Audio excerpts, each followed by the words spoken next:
Roma pasal 14. Jangan menganggap diri lebih baik dari saudaramu. Terimalah orang yang keyakinannya kepada Allah masih lemah, tetapi jangan memperdebatkan pendapat-pendapatnya. Ada orang yang yakin bahwa mereka boleh makan semua jenis makanan, tetapi orang yang lemah keyakinannya hanya mau makan sayur-sayuran. Orang yang makan semua jenis makanan tidak boleh menganggap rendah orang yang hanya makan sayur-sayuran. Dan mereka yang hanya makan sayur-sayuran seharusnya tidak menghakimi orang yang makan semua jenis makanan. Sebab Allah telah menerima mereka. Siapakah kamu sehingga kamu menghakimi pelayan orang lain? Tuan orang itulah yang menentukan apakah perbuatannya benar atau salah. Kalau ia bisa berbuat benar, maka Tuhanlah yang memampukannya. Ada orang yang menganggap hari tertentu lebih penting daripada hari yang lain, dan orang lain menganggap semua hari sama saja. Setiap orang harus benar-benar yakin dengan pendiriannya. Orang yang menganggap hari tertentu lebih penting daripada hari yang lain, melakukannya untuk Tuhan. Dan orang yang makan semua jenis makanan juga makan untuk Tuhan, karena ia bersyukur kepada Allah. Dan orang yang tidak makan, ia juga melakukannya untuk Tuhan dan bersyukur kepada Allah. Tidak ada orang yang hidup untuk dirinya sendiri, dan tidak ada orang yang mati untuk dirinya sendiri. Jika kita hidup untuk Tuhan. Dan jika kita mati untuk Tuhan. Jadi, jika kita hidup atau mati, kita adalah milik Tuhan.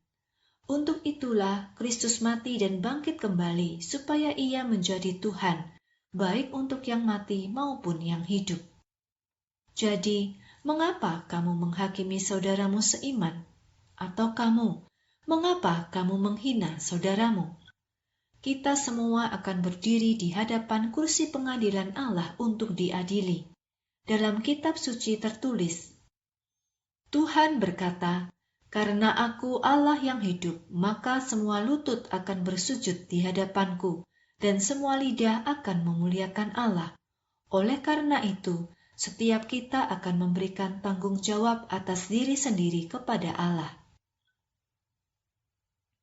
Jangan membuat orang lain berdosa. Karena itu, berhentilah dari saling menghakimi.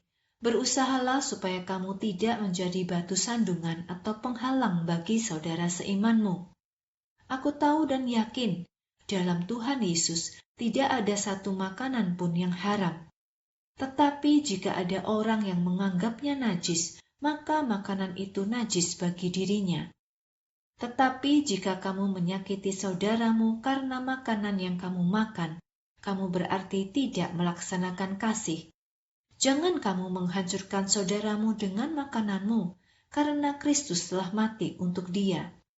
Karena itu, jangan biarkan sesuatu yang kamu anggap baik menjadi jahat menurut orang lain. Sebab kerajaan Allah bukanlah soal apa yang kamu makan atau apa yang kamu minum, tetapi soal apakah kamu melakukan kebenaran, membagikan damai dan sukacita dalam Roh Kudus. Siapapun yang melayani Kristus dengan cara ini akan menyenangkan Allah, dan ia akan diterima oleh orang lain. Karena itu, marilah kita berusaha dengan giat melakukan hal-hal yang mendatangkan damai sejahtera dan saling membangun.